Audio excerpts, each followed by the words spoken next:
베드로전서 서두 1장 1절 2절에 나오는 대로 택하심을 받아 흩어진 나그네입니다. 이들은 예수님을 믿는다는 이유로 자신의 고향을 떠나 멀리 변방으로 지금으로 치면 그 아나톨리아 터키 지역으로 이주한 이주민들이었습니다. 또 이들을 통해 복음을 받아들이고 그리스도인이 된 그러한 자들이었는데 대부분 이 지주 밑에서 일하고 있는 소장농이거나 가정집에서 일하는 종들이었습니다. 갑의 위치보다 을의 위치에 있었고 주인의 위치보다 이 종의 위치에 있었습니다. 18절 서두에 나오는 이 사화는 가정집에서 일하는 종들입니다.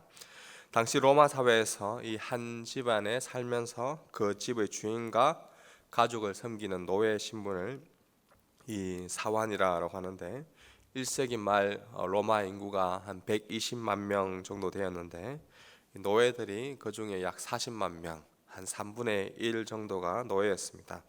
보통 집안에서 일하는 노예들이 한 한두 명 정도 있었고 또 부유한 집안일 경우 한 400명 정도의 노예가 있었다고 합니다.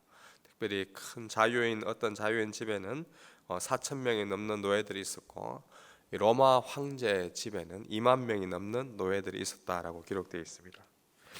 당시 노예들의 이 사회적 환경, 이루 말할 수 없는 열악한 환경이었습니다. 인권이라는 것이 없었고 단지 이 재산 목록의 일부로 취급되던 시기였습니다. 유명한 철학자였던 아리스토텔레스도 노예는 단지 재산일 뿐이다 라는 그러한 말을 했습니다. 이러한 시대적 상황 가운데 처한 자들, 이 노예들에게 베드로는 이러한 요구를 합니다. 18절에 사환들아 범사에 두려함으로 주인들에게 순종하되 선하고 관용하는 자들에게만 아니라 또한 까다로운 자들에게도 그리하라.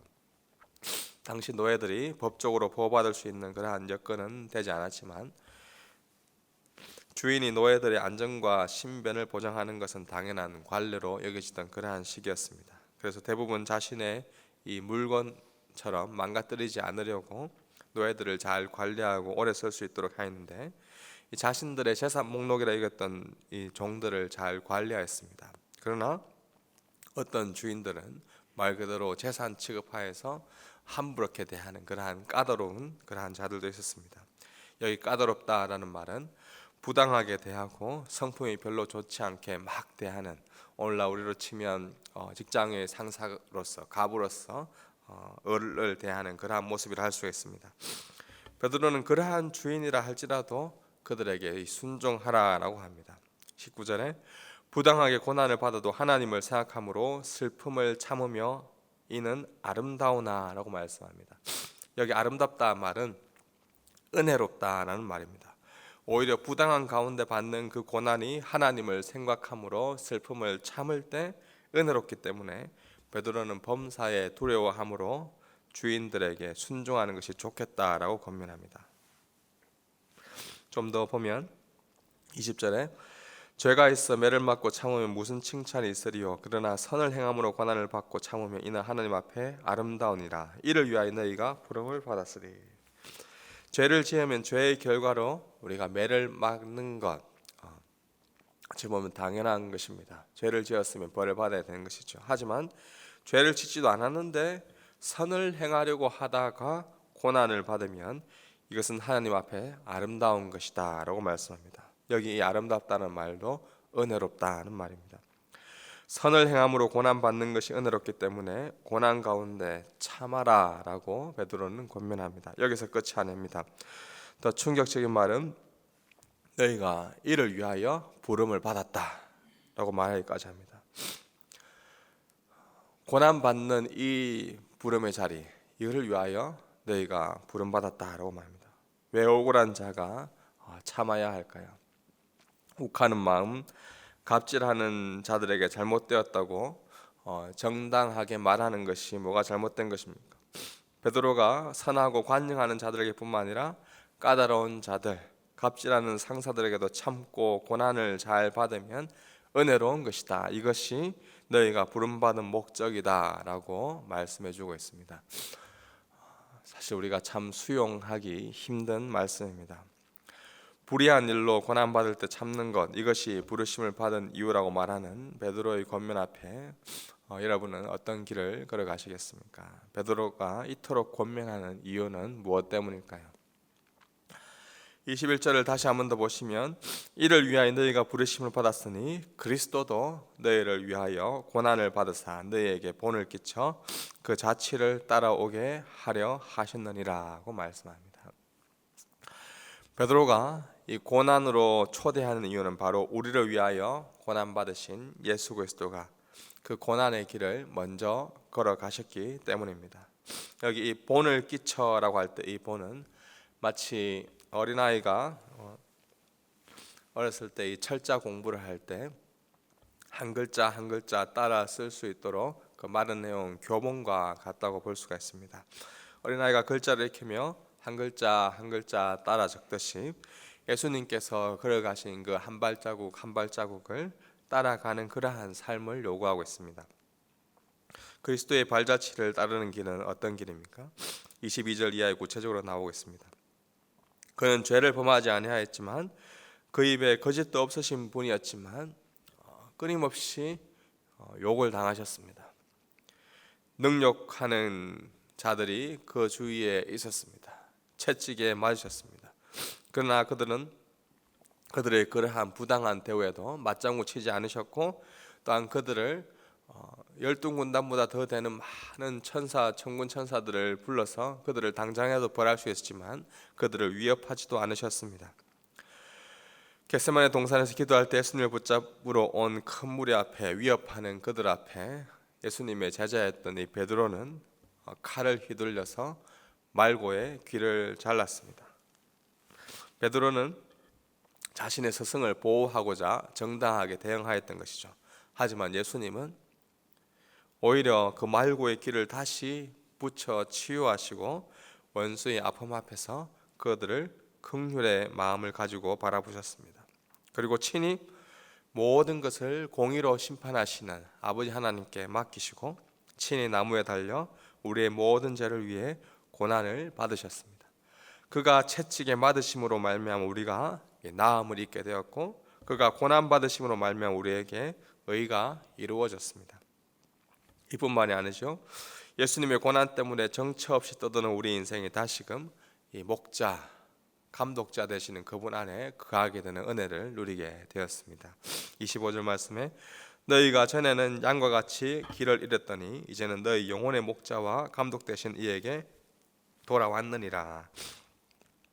양과 같이 길을 잃었던 자를 위해 고난받으신 예수님으로 말미암아 나음을 입었고 영혼의 목자, 감독자 되시는 분 안에 거하게 된 것입니다.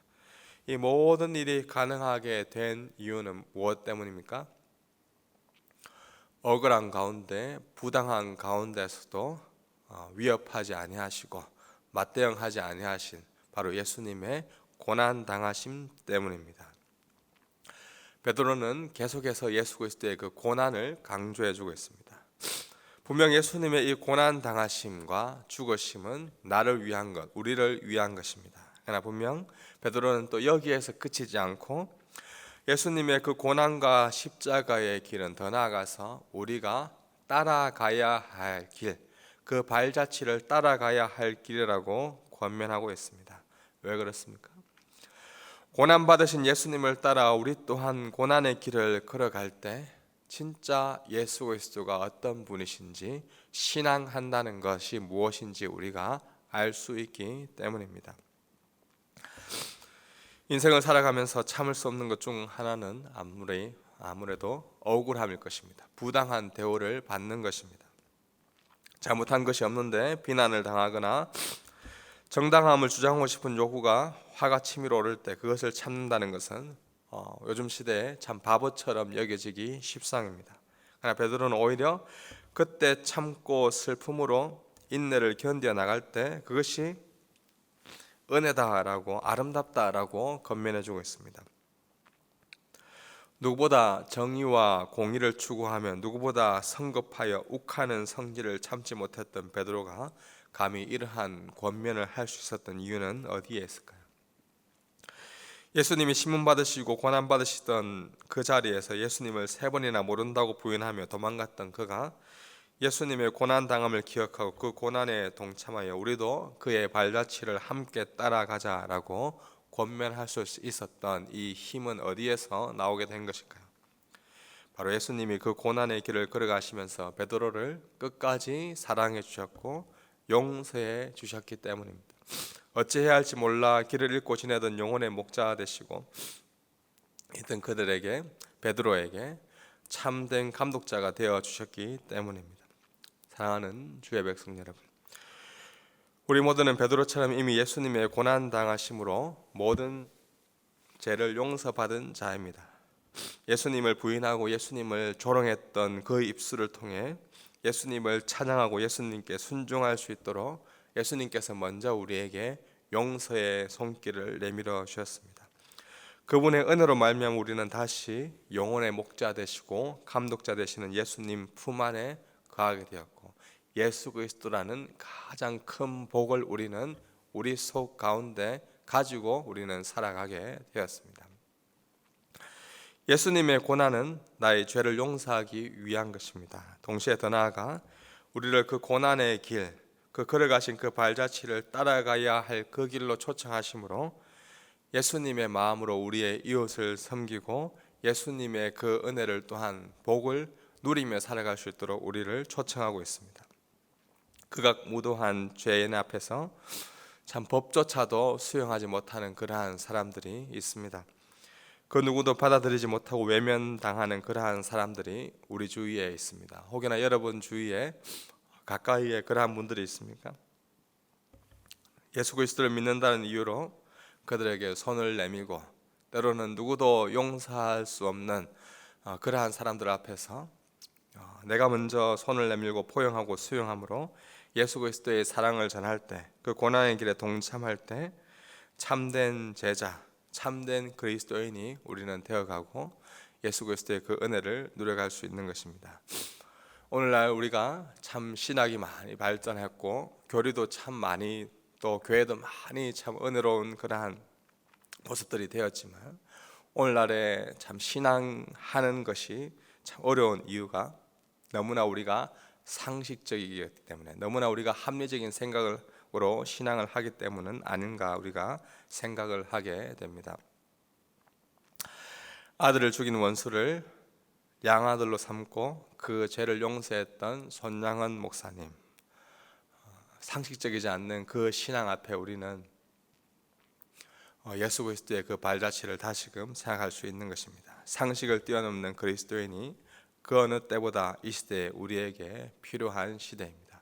고난 당할 때 예수 그리스도의 그 길을 걸어갈 수 있는 우리의 삶이 되는 것, 그것이 오늘날 우리에게 요구하고 있습니다. 말씀을 묵상하면서 저도 참 고난 당하는 것, 어려움 당하는 것이 내가 목사이기 때문에, 내가 당연히 교회에서 일하는 직분자이기 때문에 고난 당하는 것이 마땅하다라는 그러한 생각들을 자주 했지, 예수 그리스도께서 나 때문에 기꺼이 고난 당하셨고 예수님이 따라가신 그 길을 걸어가야 하기 때문에, 나에게 주신 그 은혜가 너무 크기 때문에 내가 그저 이 고난을 당하고 있는 나의 모습이었는지 다시금 돌아보게 됩니다. 우리가 고난 당하는 것, 이미 우리 가운데 계신 그 어떤 것도 갚을 수 없는 예수 그리스도가 우리에게 가장 큰 고난의 길을 걸어가셔서 영원한 생명을 주셨기 때문에 우리 또한 고난의 길을 기꺼이 걸어갈 수 있는 것입니다. 오늘 말씀 상식적으로 우리가 받아들이기 참 어려운 말씀입니다. 부당한 까다로운 상사 앞에서 맞대응하는 것이 우리의 본성이지만 우리의 육신의 욕망대로 살아가는 것이 아니라 예수 그리스도의 그 고난의 길을 생각하면서 기꺼이 우리 또한 순종함으로, 감사함으로 그 길을 걸어갈 때 예수님의 은혜가, 예수님의 그 걸어가신 그 길들이 우리의 삶을 통해서 나타나는 모든 주의 백성 되기를 주님의 이름으로 축복합니다. 이 시간 우리 새 찬송가 440